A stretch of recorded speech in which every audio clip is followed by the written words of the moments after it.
Hi, everyone, and welcome to the TimingResearch.com Crowd Forecast News, episode number 324 for December 20th, 2021, one of our last shows of the year. And we are recording this at 1 p.m. Eastern Time. My name is David Cosmeter. I'm the creator of TimingResearch.com, and you should be seeing my screen right now. So I'm going to display, everything we talk about throughout the episode. I'm going to show charts for that. And today I've arranged for Norman Hallett, Simon Klein, and Michael Filighera to be here as our guests. And the option professor is back to moderate. So I'm going to go ahead and turn it over to him. Okay, great. And guys, what a day here, huh? Big down move after Friday's big down move. Everyone thought it was just triple witching. Apparently it's more than that. So let's get to a lot of good information for people to chew on and get your ideas and your views on what's happening. Before we get started, let's go around the horn and introduce ourselves. We're going to start out because we're polite Americans. We're going to start out with Simon and defer to our international person here. So Simon, first, yeah. little background. I'm a very polite person. A good breeding, I guess. So let's go to Simon first. Background, Simon, and what's going on at your company. Okay, hi everyone. Welcome. It's great to be here again. It's always great to be on this show. Great show. So I hope you guys are gaining a lot from it. We have great discussions and a lot of great information for you. So we're a trading education business, and where we fit in the marketplace is instead of teaching people per se a strategy, what we do is we take a step back and teach people the foundations of reading a market using price action alone. That's how to read the market professionally. No indicators, and then how to run a successful trading business. That's the kind of framework and process you need to go through, no matter how you're trading, in order to track your trades, have a trading plan, journal, and then the process you go through in order to get feedback on what you're doing. So that's primarily what we're doing.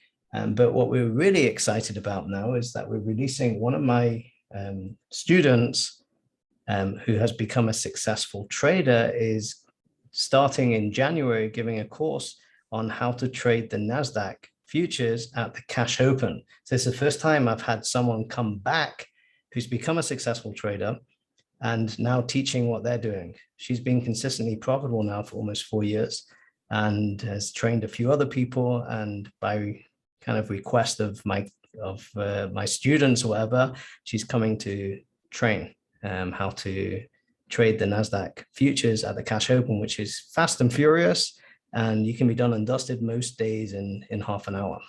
So that's what she does. That's her niche, and she's teaching how to do that. So that's pretty exciting. Absolutely. Okay, and we'll get into your views on the market as well. Let's turn over to Michael. Michael, a little background on yourself, and maybe you can throw up a Fibonacci or two before the end of the broadcast. One would think that I should be able to, Jim. You're correct. Good afternoon, everybody. I am Michael Filighera. I'm with LogicalSignals.com and also TradersHelpingTraders.com. And I trade, but I'm a day trader, and I'm very excited to hear Simon's news because my main market is the NASDAQ. Okay, sounds great. And we'll get into a lot of stuff in a minute. Norm, a little background on yourself and what's going on at the Disciplined Trader. I'm not so excited to hear Simon's news because, when you have somebody that strong, it's like the first step to retirement, Simon. Or you become obsolete, but it sounds like she's more of a compliment than a replacement. But my name is Norman Hallett. The Disciplined Trader has been around for a couple of decades now, and we focus on what to do when you grab some of these great skills and capabilities that Michael and Simon offer, but need to keep your head on straight while you're executing your plan. I'm all about the mental and emotional capabilities of traders, making sure they emphasize the strengths and at least dull, if not reverse, some of those weaknesses. We've got a brand new program starting January 10th. We're calling it Excel because we view traders as athletes that need to not only train their system on their system, but also train mentally. And it's a 35-day trader transformation where we will be meeting on a weekly basis and making those transitions happen for those traders who know that they could be successful. They have a valid trading plan, but somehow they just keep losing. And we need to turn that around because traders can be their own worst enemies, and that's what we're here to solve. So that's what I'm all about. I'm really happy to be here with Michael and Simon, two great traders themselves. Okay, sounds great, Norm. And let's get into this stuff. Our Monday morning question always starts out with, where do you think the market will end on Friday from where we start today? Well, we started today at, I'm using SPX as the barometer. We started at SPX at 45.87, and we are currently underneath that level. But where do we think we'll be on Friday? And starting out with the same order, Simon, what do you think? Up, down, sideways, and your confidence level? That's an interesting question. I'm That's looking why at, we I'm ask it gonna- every Monday. I'm looking at I'm going to view the S&P 500 via the E-minis, if that's okay. And Yeah, it's what is it, 10 points difference? Who cares, right? yeah. So we're at a very interesting level here, 4,500, if you want to call it that. If it goes below here, which it could do, the question is it going to hold this level and push back up again, or are we going to break it and go down? So I call this area in the market decision making, because the move down to there today from where the market opened, not the cash open, but the actual the overnight and everything, and from the Asian session, just went straight down to this area. So the question, we're in an area now, you can see the most of the price action day has been a bit choppy. Yeah. So if we hold this area, then we could push up. We're going to close up by the end of the week. Well, just higher than 45. Maybe. 45.87 is your barometer. So, well, the high of this day is, what's the high of the day is 4621.50. Yeah, the high of today. Mm-hmm. And do I think the high, and that's the high of the week, I guess, so far.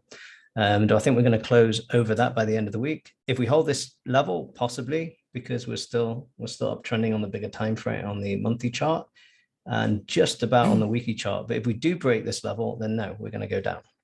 Most likely, we're going to go down more. But again, this question is, we may hold this level since we're still uptrending on the bigger time frames. Yeah. The question will be easier probably if we see turnaround Tuesday and these lows that we're seeing today actually are hold. Right now, that's an unknown. So obviously it's hard to make a decision until you see if these 4,500 areas are going to hold. That's pretty much what you're kind of saying. Yeah, exactly. All right, if it breaks, we go down more. Yeah. I'm with you. Michael, where are you at? I am of the opinion that we will end below 45. What did you say, 81?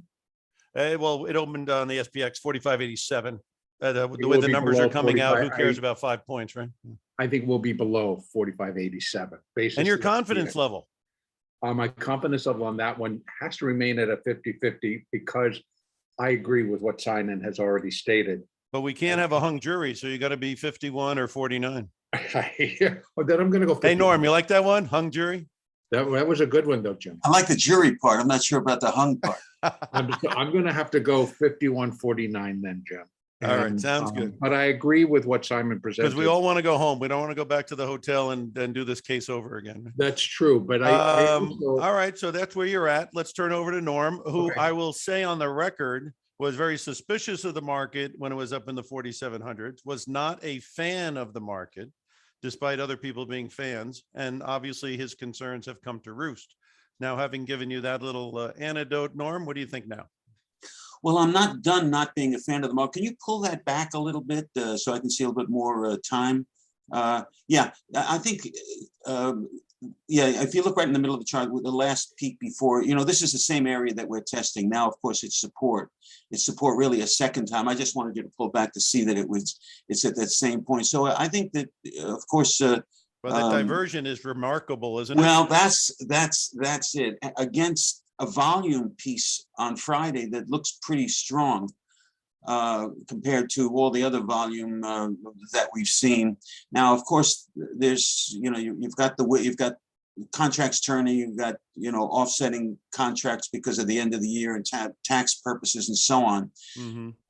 But when I look at how about the 200-day moving average, because that's getting close to being breached also. And although I'm not a huge fan of these averages in general, I know that a lot of people find them, well, it's not even close. That I got from CNBC, who said somehow it was being approached. Maybe it's the NASDAQ. But in any event, I just don't like the look of this. And yes, I agree that we could hold here as we continue to do with these pullbacks. But I think that, I've thought for a long time that, you can't keep knocking on the same door without a reasonable correction. And there's a very high expectation now of the Santa Claus rally and so on.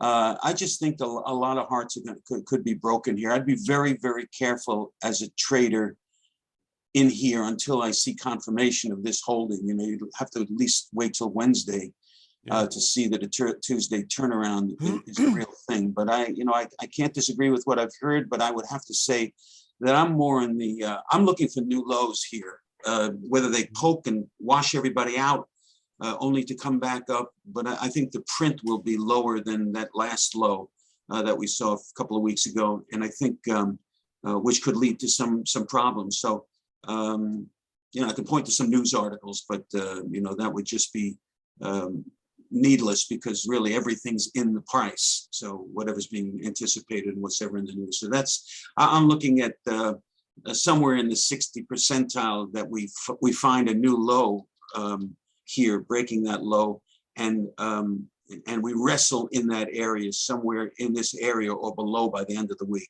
That would be my guess. Yeah, I just throw my 2 cents in here. I do like the moving averages. I do like the Fibonacci numbers, and I have a 5-year graph sequence that has a 12 SMA, a 24 SMA, and a 36 SMA. And the 24 comes in at 45.13 on S&P, and the 36 comes in at 44.19. So I would be very interested to see if we can hold the 45.13, which is the 24 SMA, and if not, hold on to the 36 at 44.19. If we were to break under 44.19, then I think we've got a much more serious situation here that cannot be dismissed. On the QQQ, they put Lucid in there, and Lucid is, a very spotty stock as far as their earnings are going to be way down the road, and there's some questions about their SPAC, and they're in the QQQ now. So right now the QQQ has a 24 SMA at 377, and today's low is around that level. And then it has a 36 SMA at 365. When the markets start falling, you'd like to have some type of an idea of where it could bounce. These moving averages have provided that area sometimes. So I just thought I'd mention 45.13 and 44.19 on the 500, and the 377, 365 on the Qs. So people have a little bit of an idea of where those averages are. Those are 24-month SMA as well as 36-month SMA. And we'll have to see. And of course, the VIX is spiked. And when the VIX gets into the 25, 30, because I follow options for decades, when the VIX gets into the 25 to 35 range, that can be a very good time for a buying opportunity. If it gets above 35, then you're into the abyss. We don't want to be in the abyss, but like I say, it is very elevated today. It had a high around 27.28, and so between the VIX getting into that zone and the prices getting into the SMAs, the longer term SMAs, it'll be very interesting to see if we can stabilize here, because there are those who believe that after this unwind capitulation, they'll start thinking about, hey, I only get 0 in the money market account, and I just sold all my stocks. What am I doing again? And, and of course, in January, I don't think the pension plans are going, hey, let's lock in that money market. We've got a 7% demand on our return. I'm sure we'll meet that at 0 money market. You know what I'm saying? So there's going to be a reality check, after this capitulation of what? That the consumer still has tremendous liquidity, that these companies still have tremendous operating leverage, that this variant historically at South America has spiked and then rolled over, and deaths have been rather minimal. And if that's the way the news changes, then this is an opportunity. If it turns into COVID 2.0, then, then all bets would be off, right? But anyway, that was my 2 cents as the moderator. Let's get back into you guys. Behind the curtain, Simon, what are you looking at as far as fundamental or technical situations that you think will be affecting the markets? Okay, hi, I'm a purely technical trader because many years ago I kind of couldn't figure out how fundamentals gave me an edge in the market, because sometimes good news came out and the stock I was looking at went up, and sometimes good news came out and went down, and I couldn't kind of figure that out. Right. We used to subscribe to a news service that used to give us the news before it hit the regular general public. We used to get it like 5 to 10 minutes earlier. And again, that didn't really help either, because the market did its own thing and maybe we weren't privy to everything. So I decided at one point in my development pretty early on that forget the news, forget fundamentals, let's just focus and become super acute at understanding price action and what price is doing. Because as a technical trader, price includes in it everything. Price is king, yeah? So if you can understand what price is doing, and that's what we focus our trading on, and where the supply demand levels are, and what direction price is moving in, and if it breaks the level, where the next level is, so you can manage risk. And are you keeping things on a fairly short rope? In other words, your perspective is generally short term, but then I think not necessarily. No. Okay. My perspective for the dollar this year was long. From the beginning, I actually did a presentation. I spoke in China at the beginning of the year in the Bogu Investment Forum. And my view on the dollar was, if it held the 90 level, if you look at the dollar index, and it pivoted there, which is what it did in February, the dollar index, the DXY, at the bottom around the 90 area, then I said, no, this is going to likely be the bottom for the year. And we could see it moving back up to the 100 area, and we're not so far off. No, that's what it's done. Yeah. And that is attracting capital into all the American markets, because when you factor in the net return to foreigners, you can add whatever percentage the dollar's up, right? I guess so. Yeah. I mean, it's pretty important. It's important to understand what the dollar is doing for everything. Exactly. So that was a long-term view. That's why you were saying, Simon, that your feeling is that the technicals right now are not very good looking. And so it would be way premature to get positive on something where the technicals look so bad. But if the technicals start improving, you're flexible enough to go the other way. Well, I'll go with whatever the market's telling me to do. So what I've done focus for most of the first year or so of, I kind of did what most people do. I mean, I was taught a specialist way of trading. So I was not even looking at charts at the beginning. I was watching level 2 open book of the specialist and looking at the prints going off from the time and sales and trying to figure out what I was taught to spot what the specialist was doing. Right. So even without charts, as a day trader, that's how I started out. And then I moved over to, trading, and like everyone else, trying all different sorts of indicators when the system I was taught to trade originally no longer worked, because the New York Stock Exchange went hybrid, part computer, part human. And the Can I system ask you one quick question, Simon? When you were doing the stuff with the specialist, was it kind of volume oriented? Because I knew some people who were specialists in New York, because I grew up back there, and they had the book, right? And so when you're seeing volume coming in, let's just say on Apple, and all the volume seems to be coming in as far as 1,000 shares, 10,000 shares, 100,000 share lots, would that be the thing that would obviously be telling you that you want to be on the long side of this thing because the volume's coming in that way? Not necessarily, because there's a lot of it's understanding where the bid offer spread is and where the prints are going off. Okay. For example, so if you see the bid offer spread, say it's 80, 83, and then you see prints going off at 82. Right. That means someone's stepping up and buying higher than what, than what they're jumping up. So it means something. So things like that we were looking at, so we could understand what the specialist was doing. Sure. So the specialist was probably doing that, was stepping up. So we would take that that's one of the things that we looked at. And obviously looking at, sometimes you had what we call hidden buyers and hidden sellers. When you see a big order on the sell side, that could be a hidden buyer who wants to push price down into his buy orders. Those sorts of things, that happens. Yeah. I don't know how much that happens now. I haven't really, I'm not really specialized. Hopefully the in trading, regulators have nipped that one in the bud. I think it's called spoofing, isn't it? spoofing. But I mean, yeah, one of the traders I used to trade with actually put a massive order on there because he was doing that, but a massive order on the sell side, and then an institution came and picked it and took the whole order from him. And he was lumbered with this massive position. He was down massive on it, and I think it was down over at one point over $100,000 on the day, and he managed to work his position back, which was what I was. This is one of the people I learned from. Sure. And he called me over. He says, "Look," and I looked at his screen. I looked at this was like 15 years, 16 years ago, whatever. I looked at his screen and I'm like, I saw him down over about $100,000 or whatever. And he said, "Simon, just look what happened to me. I put this big order on, and some institution came and gobbled it up." I'm like, down. So he spent the rest of the day super cool. Didn't fade him at all.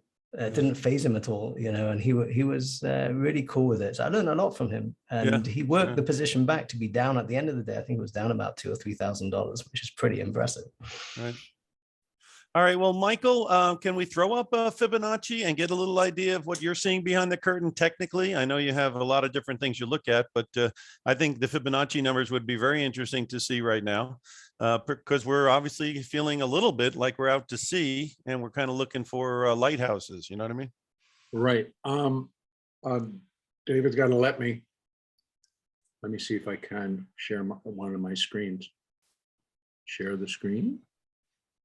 And let me put that one up. And let me change it around. And maybe, like I say, maybe some of these Fibonacci's would coincide with the moving averages and add some. Actually, they do. Yeah, they do. And I'm going to let me see if I can get my chart to do what I want it to do. Come on. Because, a 5-year graph is no joke. That's a lot of data. And that's why I like to look at those averages, because they're not violated often. Right. Okay, so here is the S&P. I'm going to move it up to that daily so you get a little bit better picture. I am in the same boat with Simon that Elliott Wave and Fibonacci know nothing or pay no attention to fundamentals or the news, because within that there just isn't. There is no room. And so it's purely a technical view. And this is the daily chart. So the first thing I want to say is that on an Elliott basis, it is doing exactly what the market should do. The rally up, which I think the last time I was on this show, was being called by Wally way down here, and on that break up, he just called for new all-time highs. We got them by $3. And so, but in my view, it was a B wave, and B waves under Elliott guidelines, they're just notoriously head fake, deceptive, et cetera, et cetera. Like the Russell had when it went to 240. Very much so. And so the market then, of course, hit that level, and you can see on the daily chart, it was totally rejected all within the same day. Now we're still heading down, but what continues to confirm weakness in the market for me is that it's broken below the 20 moving average. Right. Today, it's now broken below the 50. Looks pretty clean, like it's going to close below the 50, because otherwise it's got to come all the way back up to your level, Jim, 45.87. Which one? 40, the S&P. You would have to go back above the 50, which is 45.87 right now. So it'd have to get back above where the S&P opened today. Right. Have to do it today. So if it closes down here, it is showing another strong day of weakness. Right. So in my opinion, what that sets us up for is an initial break below 44.92, which is that previous low from the beginning of December, which launched our last big up move. And I think we just continue. I think that the Fibonacci is telling us that we have 44.37 in play, 4,400 in play. But this is the relationship in terms of this particular decline gets compared on a Fibonacci basis to this decline. And the most common retracement is 100%. So in other words, that this move would be 100% of what that one was. But I don't think that's going to stop, because I'm looking for it to go below that low. So I think it just continues, and that puts the next most common right in here. So that zone at 43.43 down to 43.21 or 20. That's the zone where I think this particular move ends. And then we get a bounce. So for the balance of this week, they may try to come in, because I still think there's position adjustments being made by a lot of the portfolio managers, hedge fund managers, et cetera, et cetera. So they're coming in and they're going to do that. One of the things I heard this morning, which could change the whole balance of what people think I want to do, is there's, of course, every day in the news now we hear about the whales. And they've been very much on the buy side. So they've been on the call side of Apple. They're starting on the puts. And so I think that they're reversing their sentiment and they're reversing everything. Other than that, the only thing that they could be doing is possibly selling the puts, which of course is going to get them long versus anything else unless they're hedging it. But the one thing I want to make really clear against what we witnessed on this rise up and how it becomes such a head fake, the larger players, the HFT firms and everybody else, they're coming in and their algorithms are snatching up money left and right. But if they are, selling somebody a call or buying a call, say an Apple, they're already covering that and it gets exercised that night. So they take their money on the same day. So I find it very important for people who are watching those types of moves, keep your eye on the open interest in those options. And you'll find that, say for example, in Apple, they're at the money calls last week and the week before, we're trading like 250 to 500,000 contracts in one day. And that's a lot of stock. But then when you come back in the next day and you notice that the open interest has not changed. Yeah. Just a quick sidebar. I have a buddy who's in Apple and he called me up to ask about writing some calls. And this was when Apple was around 180 and he wanted to sell the 200 calls for March or April. They were only going for $5. And I said to him, at $5, somebody's either saying this rally is a joke or they don't believe it and it's going to go to 200 really fast. And I would say based on the way it's priced, it's probably, and when I saw the moving averages on Apple were, way down at 140, 150 or whatever. I said to myself, this is nobody wants to buy those 200s because, if Apple was really, because Apple at that time had gone from 157 to 182, the thing was on fire. When you're on fire, the calls are supposed to be fat. If they're not fat, that's your red flag. Right. I agree. But back to this actual chart of the S&P, if we get that close on the daily below that 50 MA, what's up next? The 200. Mm-hmm. That's the technical picture that it's telling you. We break there. If they cannot quickly go back up and recapture it on a daily basis, a daily chart. See, that's what was happening up in here. If we were to go to the 4,300, boy, they would be giving away their stocks at a very good price because they may be forced to. But I'm saying if that happens, that's a heck of an opportunity with a 1.3 10-year. I don't disagree. And a consumer that has that much $2 trillion sloshing around their account still, and wages rising. I do not disagree with that analogy, but I would welcome that with cake and ice cream. Your ice cream might melt. I mean, if your perspective is more than 2 weeks away, you know what I'm saying? There you go. There you go. I agree with that. And my perspective that I'm talking about is definitely more than 2 weeks away. I still think that could be a dangerous move. And the reason why, for me, is on an Elliott basis, the orthodox top for the orthodox high for the S&P remains at 47.40, even though we outdid that by $3 last week. That's the orthodox top, and I've only included it up to intermediate degree. But really, what I feel this is completing is an immediate fifth, a primary fifth, a cycle fifth, and a super cycle third. So I got one quick question. If we went down to 44.95, where that 100 number is, which is really not that far away from my 45.13 or whatever, and then basically it popped off of that number, where if it did go down to 44.95, where would you want it to close to give you an indication that that could be the temporary low on a Fibonacci basis? Back above 4,600. Oh, it has to go all the way back above that. Yeah, because see, what I see happening is this. If this is the C wave, right? Yeah. We've done wave one, we've done wave two, we're in wave three. That's the longest and the strongest. So even if it comes down here, holds, and pops. it You want the has to- pop, you want the pop to be 100 points. It has to be. Yeah. Because it has to break the pattern. Yeah. So I got you. that's what I would do. Otherwise, it's going further and it will Yeah. finish its move. Then it's going to go into a larger rally phase, Yeah. but it's corrective. It's Well, like I say, corrective it's within very the important to correction. look down the road, and down the road is January, and down the road in January, you've got a lot of liquidity that hits the market with the new year. That's And a lot true. of liquidity hitting the market. If this thing is in a sell vacuum and the shorts want to cover and the new money wants to come It'll in, go up. then You're you've got a absolutely correct. recipe of a reversal that could be very, very significant. You're Doesn't absolutely doesn't correct, have but- to happen, but if I'm looking down the road and I'm quarterbacking this thing, I'm definitely looking at those defenders back there. You know what I mean? And I agree with everything you just said, and that Yeah. could produce the move that I would also be looking for.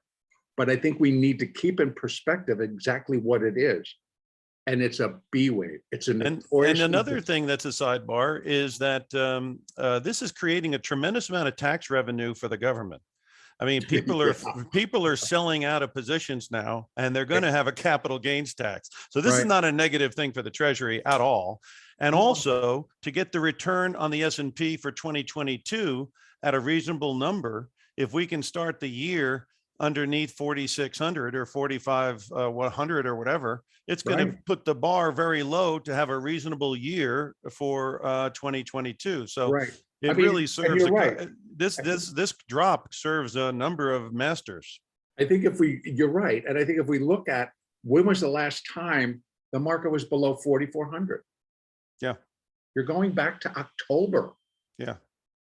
And then really to where our last major low was 42.53, 54, which was Right. back at the beginning of October. Because And earnings are coming out also for the fourth quarter in January. And, Yeah. with the operating leverage that these companies have, they still could be making quite a bit of money in Q4. Anyway, let's go over to Norm. And Norm, I was wondering on your end of the spectrum, in addition to your normal things you look at, you also are pretty heavy onto the RSI with SEMA.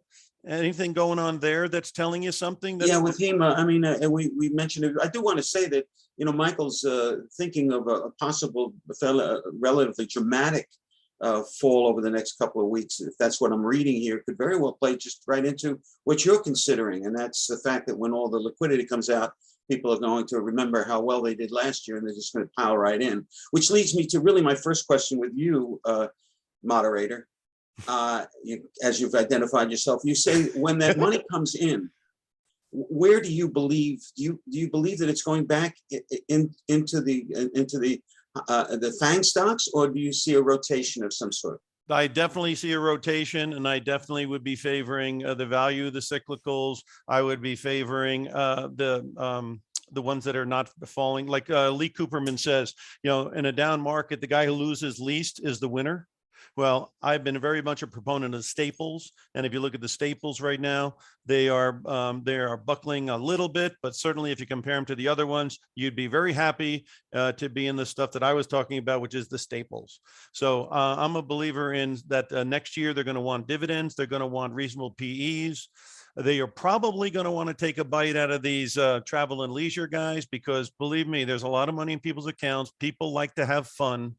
And at some point when we can figure out that these viruses don't kill everybody, and that we're not going to lock down every time somebody gets a sniffled nose, they're going to want to go places. And that means Expedia, and that means, the hotels, the vacation places, the rent-a-car, like, all those kind of guys, they probably have a pretty good time of it. So my opinion would be stick with the more value, dividend, lower PE stuff. And if you want to play long ball, you might play it with the travel and leisure stuff and the airlines and all that kind of stuff. And, of course, those FANG guys, they're solid because their PE ratios are not out of the world. Your Facebook, your Microsoft, your Apples, your Amazon. Well, Amazon is a different story, but some of those fangers, they're not the Google. Those aren't the biggest PEs of all time. So this is a bargain creating drop with those people as well, I think. I'm glad I asked. So you're looking at more value than growth. Let me ask you. I mean, the EV thing is a down the road deal. And the bottom line is if they take away the incentives, which is a big thing on why those things are going, that is a big pole in the stool that they're taking out. And I don't know that the thing could sit with only two legs. You know what I mean? Yeah, and there's a EV stock, Chinese one later on if we have enough time. But I wanted to just make kind of one point here because really the technical chops that Michael has and the background and the chops that that Simon has, I look at things a little bit more simply. I guess it's because I see all of these things happening, but I can almost picture them. I can see the Fibonacci levels. I just wanted to make it clear to people from those that we've worked with from a mental and emotional standpoint that having a framework, a process, a specific points at which, and having chart setups that you can identify that give you a clear stop, a clear target. You really can't go into it, and it doesn't really matter whether you're doing it through Michael's means or Simon's means. But you've got to do it through some means. You can't float your opinion because I just heard two great analysis that have different approaches, but both valid and taking advantage of two different scenarios. And the thing is, they could both be right and they could both be wrong. They could both be wrong, and you'd have very minimal risk, and both be right. And you'd have a nice, even though it sounds opposite, I'm saying that whether you're looking short-term, long-term, but you must have a plan because unless you are specific about where you're willing to get in and out, and you guys have just keep on throwing these specific numbers. I didn't want to go unnoticed. That unless you have these specific numbers, you won't get very far. And but more than that, it is the concrete that is the basis for your trading momentum. It's for your trading confidence. It's the points that give you the confidence to go forward. Now you got to test those points and your processes. But once you've looked back and seen that it would have worked yesterday, the day before, last week, last month, whatever time we're in, you can then move forward with the confidence to use those same parameters in the future. It's all about trading confidence. And I emphasize this because I believe 2022 is going to be a relatively volatile year. Yeah, and which is going to lead to unbelievable opportunities and unbelievable chances to get it wrong if you don't abide by specific points. Yeah, this guy at PIMCO is saying next year you want to be a liquidity provider, and basically I think when you get drops like we're talking about now and what people are speculating may continue, it's obviously a lack of liquidity on the buy side. And so if the market is going to stabilize at some point, providing liquidity when the markets are getting tanked is obviously something to do. And my perspective is much more longer term. I'm looking at it as a value in a portfolio, an asset, like you'd have real estate, you'd have stocks, you'd have whatever you have. And so basically, I'm not talking about it on a day-to-day basis type of thing. My scope is wider and my perspective is longer term. Anyway, let's go back over to Simon. And Simon, is there anything as far as any markets that you're seeing that you're kind of focused on? I know you do the S&P, and I think you do some of the other stock indexes, but you also have a wider window. Can you discuss some of the things that you follow on a day-to-day basis and how you feel about some of them? Yeah, I want to add one thing to what Norman said, and which I 100% agree with. Without having a proven trading plan, your psychology is never going to get in place because you haven't proven what you're doing works. It's hard to trust and trade without having something that you've proven works for you. So I would recommend anyone, don't trade until you have a trading plan that you've proven gives you results. And the plan definitely includes money management so that one bad idea doesn't disrupt your entire business. Because you're running a business, essentially. When you're trading, you're running a business, and no business would risk every dime they had on any one transaction. Exactly. If you keep your risk per trade relatively low, then no one particular trade is going to take you out of the game, and you never want that. I mean, I've witnessed that with there's a guy. I've told this story many times, but there was a guy who basically as whatever stock he was in, if it went against him, he used to buy more and more, and he was trading like $1 million account. He'd done well over the years, but there was something flawed in his way of trading, because what happens if the stock never came back? And Right. guess what? It didn't come back once, and Right. it was Lehman Brothers he was in. And he was Mhm. building position. He lost over $1 million on it and wiped his whole account out.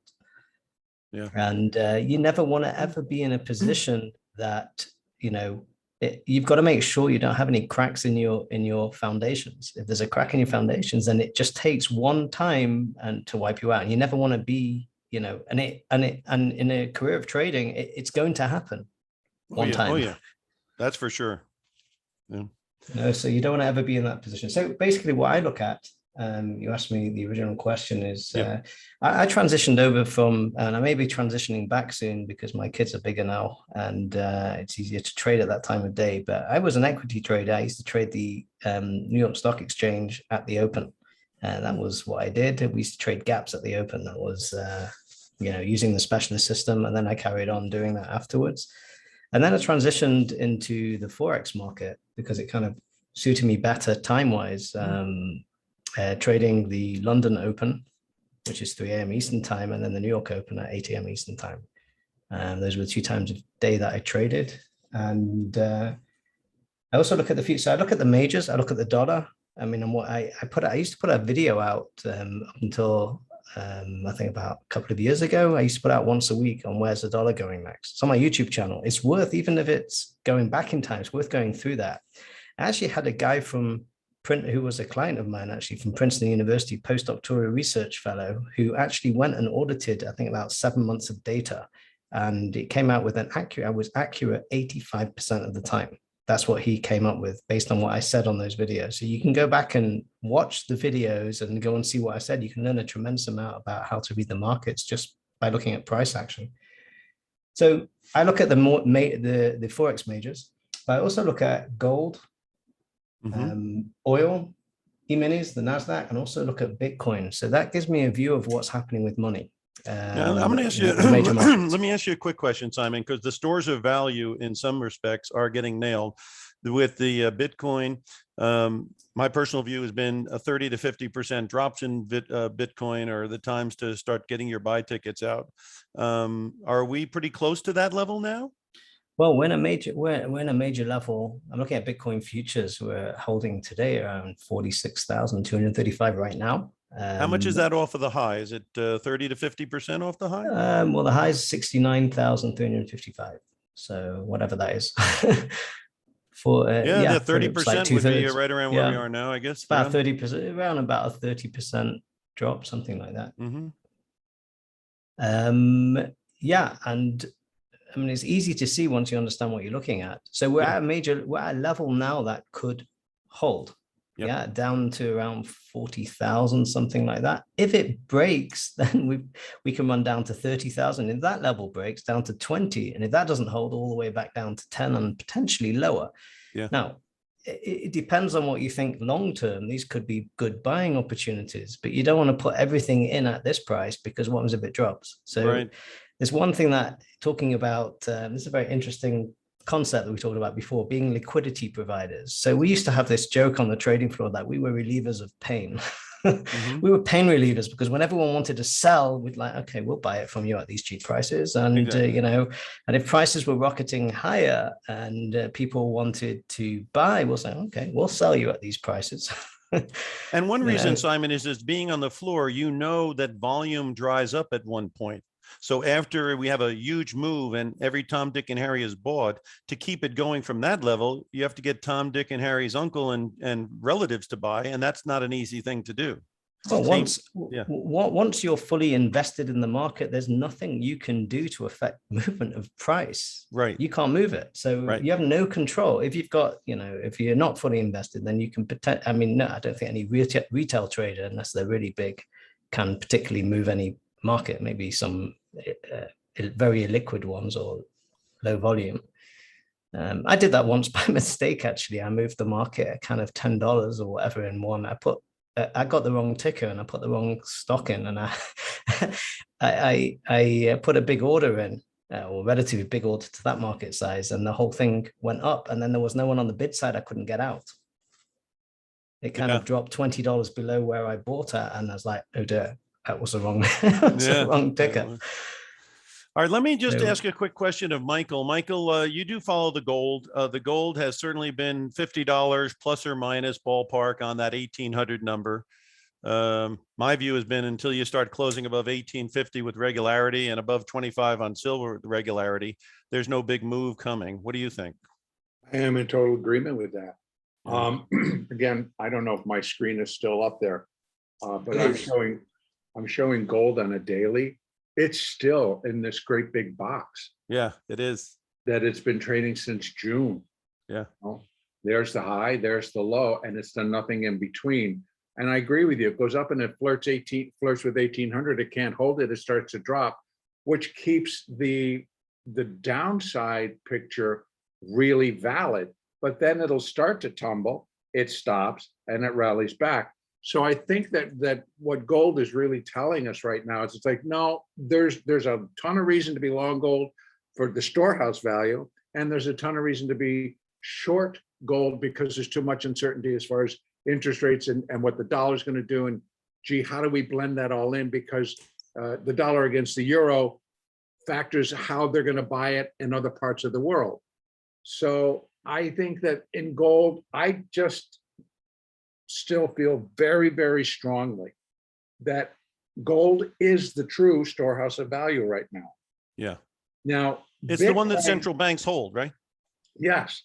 Bitcoin is getting there. And I'm very favorable on Bitcoin. Yeah. But I think in terms of where it can drop, it gets very strange because they're still wrestling with it. Is it a true storehouse of value when it can drop $20,000 off its high? And that's what makes it very difficult for major institutions to hold anything with that volatility. How about if we put up NEM, Newmont Mining? It pays about 375 yield, which means it pays a dividend of 3.75, a ballpark. Yeah. Now, of course, that's a very high yield. And if you look at the price, I mean, it seems to me that if it can hold this 52, 53 area, and you're getting 3.75 yield on your money, as long as they keep paying the dividend, which is not guaranteed, this could be something of interest. Do you see anything here that might be telling us maybe gold will break out, or is this thing? I actually am. Yeah. And again, if you can see my chart, this is the daily chart. Look where that 200 is sitting, Jim, right where it's trading. That's what I'm saying. It's a crunch time here. I mean, if it can hold its certainly water is going into the crunchy. new I year. agree. I think it can get itself back above because see, it spiked above, left this huge tail, left a topping tail in place, came back down.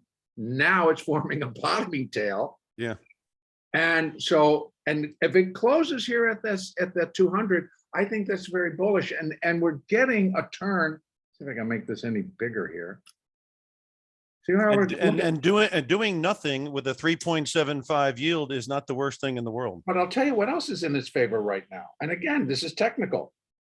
Look at the moving averages. Yeah. The 20s cross it back across the 50. That's bullish. That may provide some additional acceleration back to the upside.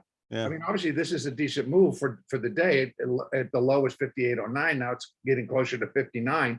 That's a nice move in Newmont. Yeah, that's 60. That 60 number is a rough racket. So a close above there would be maybe the shot across the bow, you know?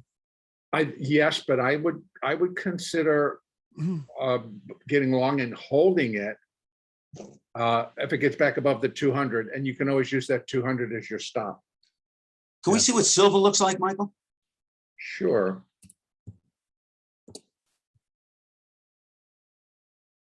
There you go. Because you know when I'm just too old school when I think that silver and when I like to see silver and gold moving in tandem because that's when the big moves happen. You're right. Silver's either a dark horse here or there's something wrong. Right now, you would say as long as it stays above that 21, 22, I mean, you know, maybe there's something down here with a double low. What is anything going on with the RSIs down here that's diverging or anything? Or no, not really. If you give us more time, you'll see that bottom held even further back. Yeah. It's definitely more discounted than the gold. You can see that from the graph. Yeah. Here's a 5-year chart. Oh, it's still actually, no, now I'm in Yeah. total agreement, Norman, that it does not look bad. It looks like Yeah. a very normal corrective decline. Yeah. Mhm. It held the 200. The problem right now, even on the weekly, but it's just a bigger boat, takes longer to turn around. Right. You still got everything pointing lower, but what needs to, I mean, to really show weakness in silver right now, all of these Has to moving cross averages, below. Yeah. they have to cross below the 200. So that's the 50, the 20, the 8, and the 4. So the 4 and the 8 are not really, you don't want to bounce against them on a weekly basis, but you certainly do the 20 and the 50. If that comes down and crosses here, you don't want silver. Then we're heading towards, forever lows. Well, look what Well, happened on the well, upward curve. It did the opposite, the crossing there. And Exactly. yeah, I mean, you saw them cross. Yeah, look at that move. Yeah. I mean, So if that's- this all turns and starts back, but here again, it came down, crossed the 200, gave us that. Right. Then when it got back above, it gave us that. Yeah, so So, to try to choose what's going to happen first, can't do that. the chicken or the egg, right? So I'm not negative on any of the precious metals. So Yeah. silver or gold, I think, if you are a silver bug and that's your choice, then you start to pick up coins in these areas. You start to pick up other things that you can put away. So you're not, but if you're going to be a swing trader in silver or gold, well, then you're more interested in what can happen and what's going to happen over the next day or two. But if I was picking up silver to put into my storehouse of value, then I'm looking at coins and I want the coins and I'm going to buy them and I'm just going to set them aside. And if it continues to go low, I will continue to buy them. And that's Trading based against on- 2117 wasn't a bad idea. No, but my point is, it's like, if I'm buying these to put into the storehouse, right? Because I need value, should Yeah, long-term hedge. if everything just kind of goes to crap, Yeah. then you got to have something out there. Now, you're looking way out, and for me, it'd be looking for the grandkids. It's looking for generations way behind me. How are they going to do? So, but I think in our lifetime, it probably will not happen. Yeah. Hey, Norm, let's go over to you before we have to shut it down here. Let me and give get you some- one. Yeah, give us some ideas that you're looking at. I just want to show you one stock, the Candy, KNDI. It's a stock that and when I say play with, I mean, this is a highly speculative thing, but I want to show you how this stock acts. This is an inexpensive electric car company out of China. And if you put up a daily chart, What's the symbol? KNDI. KNBI? KN David I. Okay. Okay. Yeah, K. KNBI. Sorry, I was putting up the wrong. That's okay. There you go. It lost something in the translation. Yeah, give me a little bit more time on that. Like a year or two. But you'll see that. Well, this weekly is the. That is a weekly. I'm sorry. Here's the monthly. That's 20 yeah. years. Yeah. Okay. There is. If you look at most recently, I just want you to show you some of these daily. Those lines, those huge moves up that just snap back. Those are daily lines. I mean, if you had a daily chart, that you'd see those same lines. This stock is capable of tripling in price in a day and coming right back down almost to where. And the reason that happens is because the Chinese government it can do something. What they do is they fund these electric car companies and then they stop funding them. And when the secret comes out that they're going to they want to try to beat the West in electric cars, they'll just flush money at these kinds of companies, and the market will shoot up, and then somehow reality sets in. But it's short interest on this, Norm, is almost 12% of the stock, so that's pretty good. Heavy short interest. Yeah, and I'm just saying that somewhere in this area, I think it's at the $3. It's across $4. Yeah. In this $4 area, you can see how it kind of holds there. Yeah, it's broken through. But this is an area where I start to get interested in looking for some sort of a reason to take a small position on the long side, because this, we look at stocks like Amazon, and we look at, it takes a while to double your money in Amazon right now. That's not what you look to do with an Amazon. But this is a stock where you can do it fairly quickly with a small amount of money. That I have about 10% of what I do in stocks like this, and this is something that I have my eye on because it's volatile and it moves, and it moves in a way that it tends to hold this $3.54 level. So I just wanted those that like to look for something that's a quick shot. They can look at this, and I'm not talking about the majority of what you're doing. It's very small, but it's almost like an option, and an option can go to zero. But at this thing, it only can go to zero when it goes out of business. So or when the stock goes to zero. So the bottom line is you buy, if you bought it and you got $3 or change in it, that's your risk at the max, right? Absolutely. Yeah, that's a good one. And then, we got the Beijing Olympics coming up in February. So I'm always looking down the field, and maybe they want the news on their stock market and their economy to be a little better. So maybe they'll do some juggling of their policies to make everybody short cover. And if they do that, then this would make some sense, because people are definitely positioned for the down, right, Norm? The short interest is almost 12%. The stocks are at the 52-week low. So obviously, if you wanted to sell this thing, you probably have, and you're shorting it now with the 12% short interest. So if the news were to change going into the Beijing Olympics, this would be one of the ones that could spin around on you out of the blue. Yeah, and it's got some work to do moving average wise. But I will say that on the Bitcoin, I do think it's a high probability from my work that we see a test of this 40 level that we saw a couple of weeks ago. That's kind of an obvious technical probability, I would think, the way the market's acting. What happens from there, I don't know, but I am accumulating it over the long term. And I do have some orders in right about 40 just to continue to accumulate for the very long term. So historically, that 30 to 50% drop has been the buy zone. So we're at the top end of the buy zone now. So I hear what you're saying about sniffing around on the buy side here.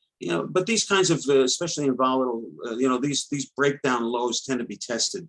So I think 40 we'll probably have a chance to see that. But I think you have to that would bring in towards the 50% drop. Well, look how long it stayed at 40 the last time, about 2 minutes.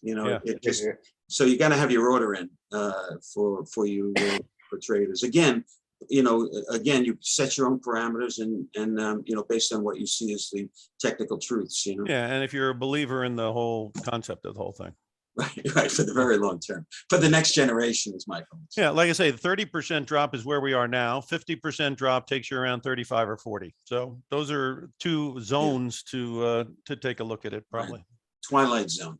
All right, we are coming to the top of the hour. This is where we all wrap it up and re-explain who we are and tell people how to get a hold of us. And if you have any special offers, this is the time to offer them. So let's start out with Simon. Simon, just reacquaint everybody and also how they can get a hold of you and any offers. Oh, hi everyone. So you can go to my website, tradesmartforex.com with the number 4x.com. And again, get on my mailing list. There's some free stuff there. You can join my YouTube channel. You'll see a link on the main page at the bottom, and go and explore, get yourself acquainted with the work I do. And if you like it, then, leave your email address there, and you'll be on my mailing list. So you'll get informed about any free events that we do. We do usually once a month. Events like this, you'll be informed about. And we have a Discord server as well. So when you join any of the programs, you can come and join our Discord server and connect with our family of traders as well. Okay, thanks a lot, everyone. It's great to be on the show, and good luck, everyone, with their trading. Thank you very much, Simon. Michael, again, how can people get a hold of you, and what is the any offer you're talking about? Again, I am with logicalsignals.com and tradershelpingtraders.com.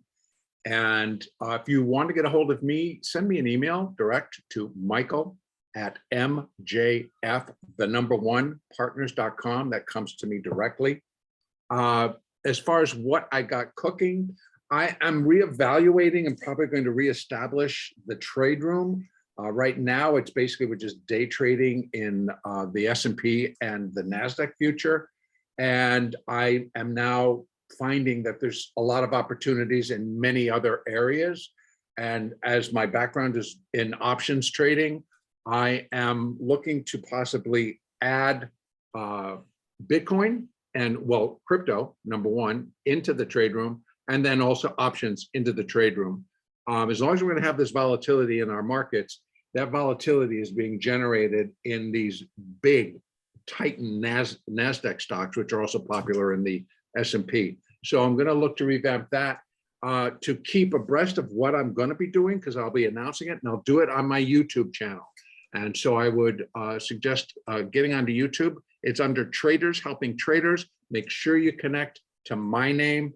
We've had somebody hijack the name Traders Helping Traders, and they're just having a blast putting out a bunch of nonsense.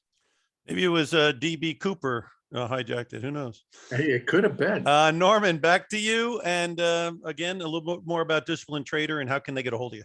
Well, thank you, everybody. Get your head together for this year. This year is over. Look back. If you haven't had the success and you've had a good trading plan, then you know what the situation is. You know it's you that, and once you face up to that, it's time to get the head together. We have the resources and the processes to do that, and we're not asking you to put tinfoil hats on, and we are looking at having you do scientifically proven short processes that can help you, that will help you to turn some of your mistakes to following your trading plan.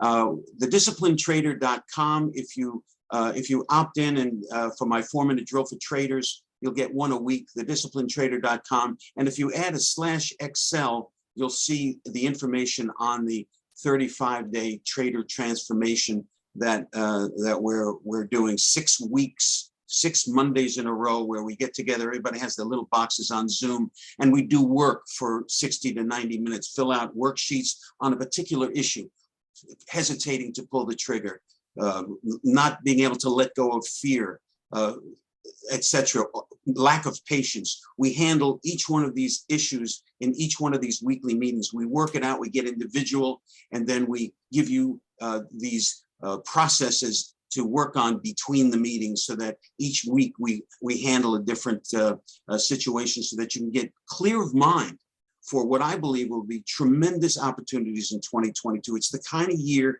that if you do it right, this could result in retirement type money. So I urge you, if you're willing to step up and realize that you're the issue and it's not your trading plan, then it's time to do something about it. disciplinedtrader.com/Excel.